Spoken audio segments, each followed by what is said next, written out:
Bapak Ibu, saudara-saudara terkasih dalam Tuhan Yesus Kristus, firman Tuhan kepada kita hari ini ditulis dalam kitab Mazmur pasal 42 ayat 1-6.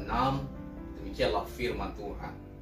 Untuk pemimpin biduan, nyanyian pengajaran Bani Korah. Seperti rusa yang merindukan sungai yang berair, demikianlah jiwaku merindukan Engkau, ya Allah. Jiwaku haus kepada Allah yang hidup. Bilakah aku boleh datang melihat Allah? Air mataku menjadi makananku siang dan malam, karena sepanjang hari orang berkata kepadaku, di mana Allahmu? Inilah yang hendak kuingat, sementara jiwaku gundah gulana. Bagaimana aku berjalan maju dalam kepadatan manusia, mendahului mereka, melangkah ke rumah Allah dengan suara sorak-sorai dan nyanyian syukur dalam keramaian orang-orang yang mengadakan perayaan. Mengapa engkau tertekan, hai jiwaku, dan gelisah di dalam diriku? Berharaplah kepada Allah, sebab aku akan bersyukur lagi kepadanya, penolongku dan Allahku.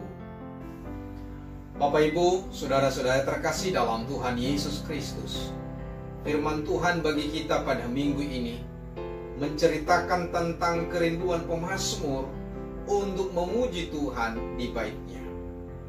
Dan hal yang sama, apalagi dalam situasi kita sekarang, setelah beberapa minggu kita beribadah di rumah masing-masing, tentulah kita juga rindu untuk beribadah kembali di gereja. Hari ini 19 April 2020, minggu kita disebut Quasimodo Geniti, adalah juga tentang kerinduan. Artinya, seperti bayi yang baru lahir merindukan susu murni, seorang anak yang bertumbuh dengan baik oleh ASI ibunya. Demikianlah kita juga selalu merindukan anugerah Tuhan. Dan karena anugerahnya itulah kita selalu rindu untuk memuji Tuhan di bait-Nya. Seperti Bani Korah yang disebut-sebut pada khutbah ini, rindu dan haus kepada Allah. Lalu kita bertanya, siapakah Bani Korah ini? Bani Korah atau keturunan Korah adalah orang-orang dan keluarga yang selalu rindu untuk memuji-muji dan melayani Tuhan. Memang di dalam Alkitab ada 3 nama Korah, yaitu Korah anak Esau, Kejadian 36 ayat 5. Kedua, Korah anak Hebron, 1 Tawarik 2 ayat 43. Dan ketiga adalah Korah cucu Lewi anak Yisar, Keluaran 6 ayat 20. Korah cucu Lewi inilah yang mati dihukum oleh Tuhan karena memberontak kepada Musa dan Harun. Bilangan 16. Dia dan kawan-kawan ditelan oleh tanah yang terbelah, tetapi anak-anak Korah tidak ikut mati. Dapat kita baca dalam Bilangan 26 ayat 9-11. Anak-anaknya itulah kemudian yang aktif melayani di kemah suci, yaitu penjaga pintu masuk, mengolah roti, dan menyanyikan puji-pujian. Mereka inilah yang disebut Bani Korah dalam kitab Mazmur, sebagaimana dalam khotbah kita hari ini. Bapak Ibu saudara sekalian, sekalipun Korah adalah seorang yang angkuh dan ambisius, suka memberontak karena cemburu, tetapi anak-anak atau keturunannya berbeda dengan dia. Sebab keturunannya justru menjadi orang-orang yang suka melayani Tuhan. Inilah perbedaan Korah dengan keturunannya, yaitu Bani Korah. Bapak Ibu, maka kita pun tahu bahwa bisa jadi ada orang tua yang dulu tidak suka memuji Tuhan atau tidak rajin beribadah. Tetapi lihatlah, sekarang anak-anaknya justru orang-orang yang selalu rindu memuji dan melayani Tuhan. Bahkan dalam situasi sekarang, bisa jadi ada orang tua dalam satu keluarga tidak tertarik lagi beribadah, atau mungkin hampir putus asa. Tetapi justru anak-anaknya lah yang bersemangat dan mengajak semua keluarga agar giat berdoa dan memuji Tuhan. Bapak, Ibu, saudara-saudari yang terkasih, kita memperhatikan pada ayat 2 sampai dengan ayat 5. Pemazmur mengutarakan suatu kerinduan. Sama seperti kita punya kerinduan dan keinginan. Tetapi dari semua kerinduannya, kerinduan jiwanya yang paling mendalam adalah ingin memuji Allah yang hidup, Allah yang memberi kehidupan, dan juga rindu melayani di Bait-Nya di Yerusalem, sama seperti dahulu, sebagaimana pernah dilakukannya pada waktu yang lalu. Demikian dia menggambarkan kerinduannya bagaikan seekor rusa yang sangat kehausan, bahkan seekor rusa yang hampir mati karena kelelahan berlari dari kejaran para pemburu, yaitu rusa yang hanya dapat dilegakan dan dipuaskan bila minum air sungai yang sejuk. Demikianlah pemazmur merindukan Tuhan yang melegakan hatinya dari kemelut dan beban jiwanya. Pemazmur juga bercerita bahwa dia sering menangis karena merasa jiwanya tertekan.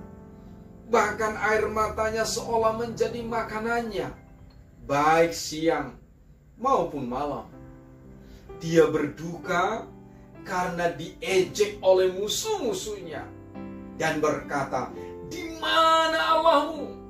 Ejekan itu sepanjang hari didengarnya, seolah mau mengatakan bahwa Allahnya lemah dan tidak sanggup menolongnya, atau Allah telah meninggalkan dia.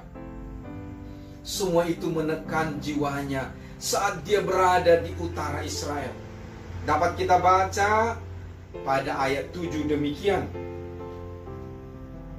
"Jiwaku tertekan dalam diriku, sebab itu aku teringat kepadamu dari tanah sungai Yordan dan pegunungan Hermon dari gunung Mizar."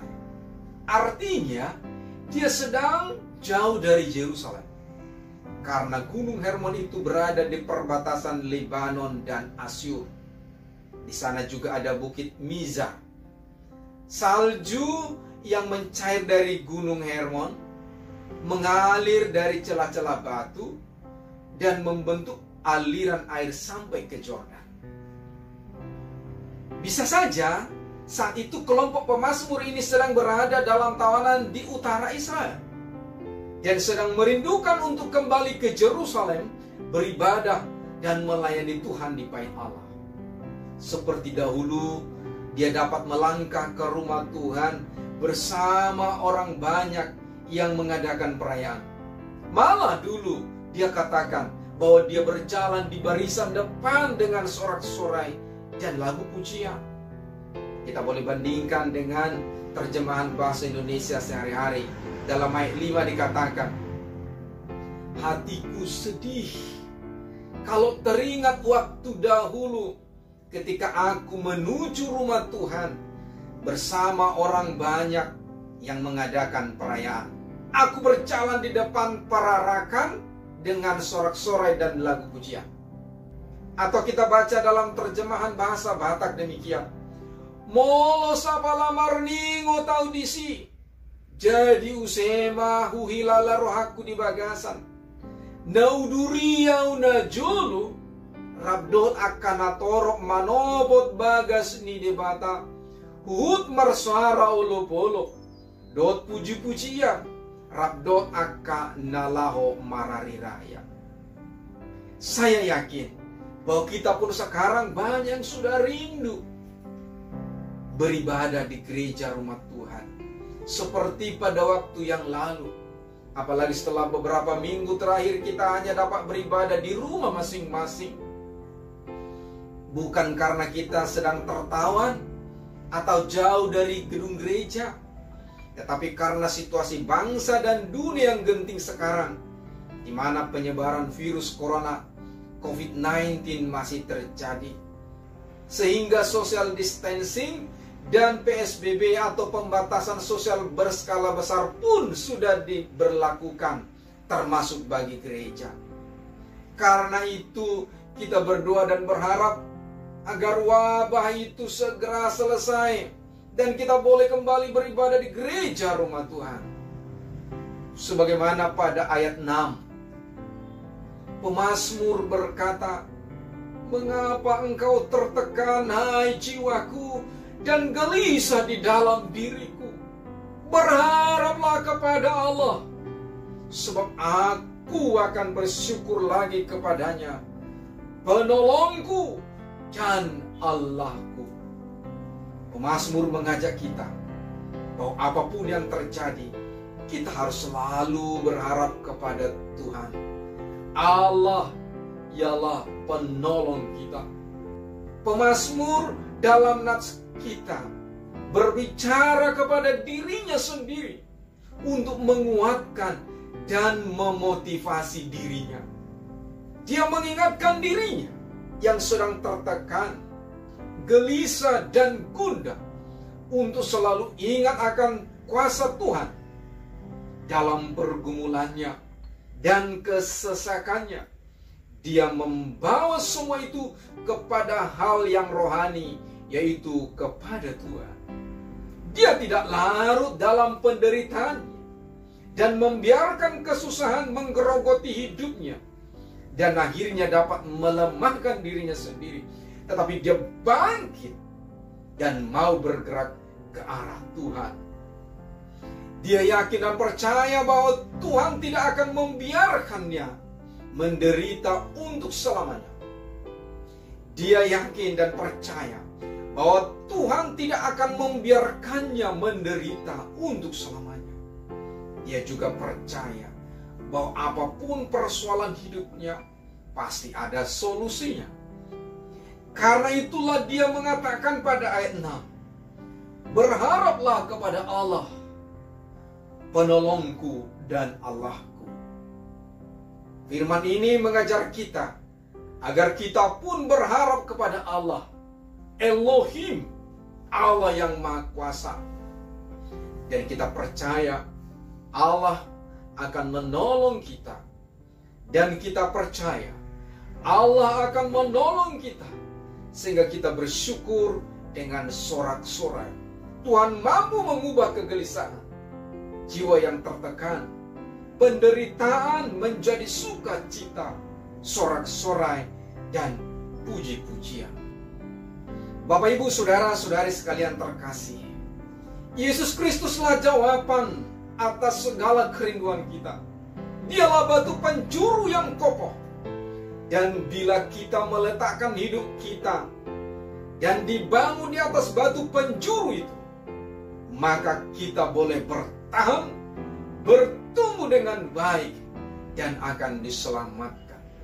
Karena itu, marilah datang kepada Yesus Tuhan kita, sebab Dia yang sanggup memuaskan hati setiap orang yang merindukan anugerah-Nya. Yesuslah Tuhan dan batu penjuru kehidupan kita, yang olehnya kita akan mengecap segala kebaikan. Terimalah firman ini. Tuhan memberkati Bapak, Ibu, Saudara-saudari sekalian. Amin.